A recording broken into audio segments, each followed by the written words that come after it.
So a new patch just dropped for 2.02. Holy shit, this game is still being updated.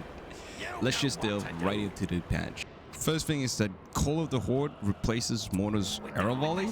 It is huge. 35 seconds, orcs and goblins that just instantly spawn from your production buildings. You know, this is like not a balance tweak, this is actually a meta shift.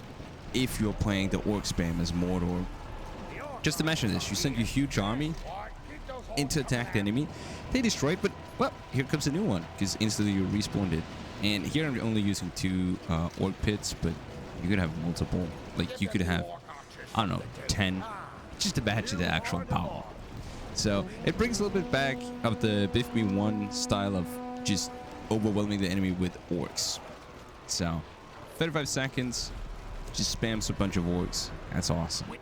The next big thing is that half-troll marauders and hill trolls can be trampled.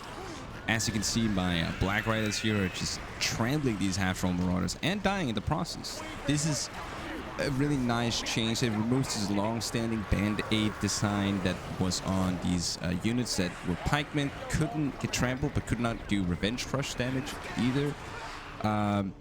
So now goblins have a real counterplay to cavalry, or at least an obvious one. It also clearly separates the unit roles, and it just changes how goblins will take fights in the future. This is a real mechanical change. Might see some meta shift as well. Another big change is trees deplete faster. Lumber economy has been reworked.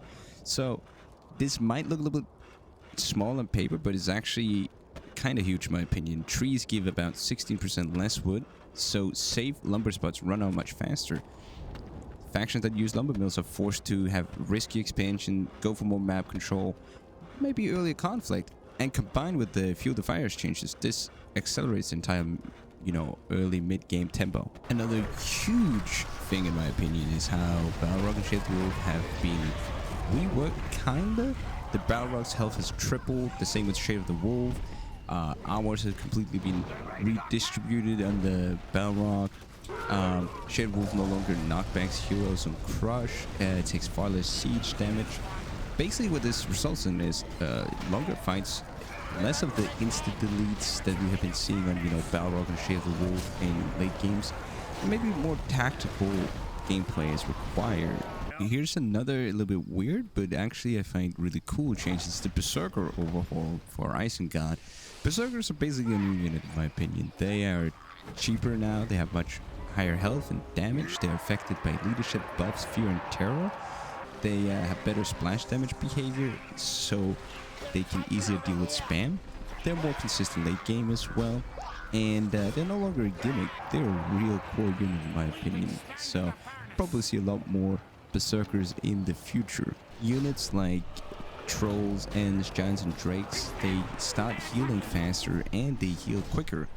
Means that this is rewarding better positioning, pullback micro, and opens up for longer engagements. We'll probably see fights where Trolls or Ents take some damage, go back, heal, and then come again.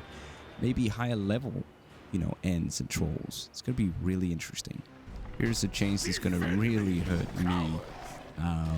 Hero revive cost has been rebalanced from level 1 to 10. That means now revive cost scales up to 100% of original cost at you know, the later levels. This just, you know, reduces reckless hero trading or penalizes it, and you know I'm famous for that. And it also encourages preservation and timing for the heroes. This is a subtle change, but it affects every faction. So, you know, take care of your heroes. They're gonna be very expensive to revive in the future. Here in the end, I'm just gonna rapid fire a few of the changes I think is worth mentioning, but not worth these longer segments. So make sure to check the full patch notes in the description in case I missed something very important for your playstyle. There's AI improvements. AI will now correctly use siege towers and ladders and use Ent and Giant stomp abilities more reliably. In fight, ability execution is more consistent, and several abilities now support autocasting, including Shelob's Tunnel, Kashr's Blink, and Balrog's Breath of Fire. Multiple heroes can now be asked to mount or dismount at the same time. A very nice quality of life change. Siege units have a smoother movement, better turning, and no longer infinitely trampled units, which is really nice. There are 3 new 1v1 maps added, and many existing maps have been opened up and rebalanced, like West Farthing. For some reason, they removed the single file in the middle. That sucks. I loved it, but okay.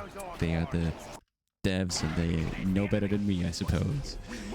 There's also improved sound balance, clearer health bars, and visual polars across several units and maps. And we got incorrect cooldowns, damage values, and recruit time is corrected, and missing tooltips added for several factions. There has been bug fixes in stability, multiple exploits, lag issues, and targeting bugs, and effects glitches have been resolved. Thank you for watching this video, my patch video here. If you enjoyed it, make sure to like, comment, and subscribe. And again, remember, you can see the full patch notes in the description. Thank you so much for watching. Bye bye.